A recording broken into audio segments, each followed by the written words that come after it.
బ్రహ్మోత్సవాల్లో భాగంగా సర్వభూపాల వాహనంపై ఊరేగుతూ తిరుమలేశుడు భక్తులకు దర్శనమిస్తున్నారు. ప్రత్యక్ష ప్రసారం ద్వారా చూద్దాం. ఆ భూదేవి పక్కన ఉన్నటువంటి భగవంతుణ్ణి, మరి ఆమె పక్కన ఈమె పక్కన ఉన్నటువంటి వాడు వేరు వేరు కాదయా, ఒకడే. మరి సూక్ష్మ చిదచిత్ విశిష్టుడు, స్థూల చిదచిత్ విశిష్టుడు కూడా ఆయనే. ఈ జగత్తు మొత్తానికంతటికీ కూడా కారణము ఆయనే, కార్యము కూడా ఆయనే అనేటువంటి గొప్ప వేదాంత తత్వమును ఇదిగో ఈ దర్శనంలో మనందరం కూడా ఎంతో చక్కగా గ్రహిస్తూ ఉన్నాం.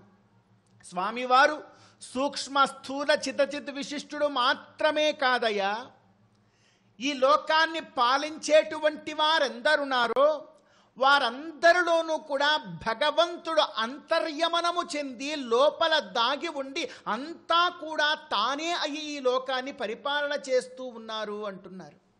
వేదమంత్రం కూడా చెబుతుంది, తత్సృష్ట్వా తదేవాను ప్రావిశతు తదను ప్రవిశ్య అని. ఈ భగవంతుడు సకల లోకాన్నంతటినీ కూడా సృష్టిస్తాడు.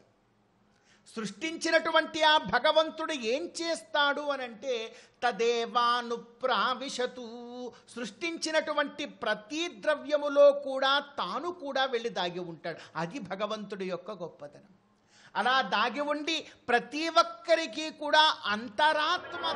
ఓం నమో వెంకటేశాయ.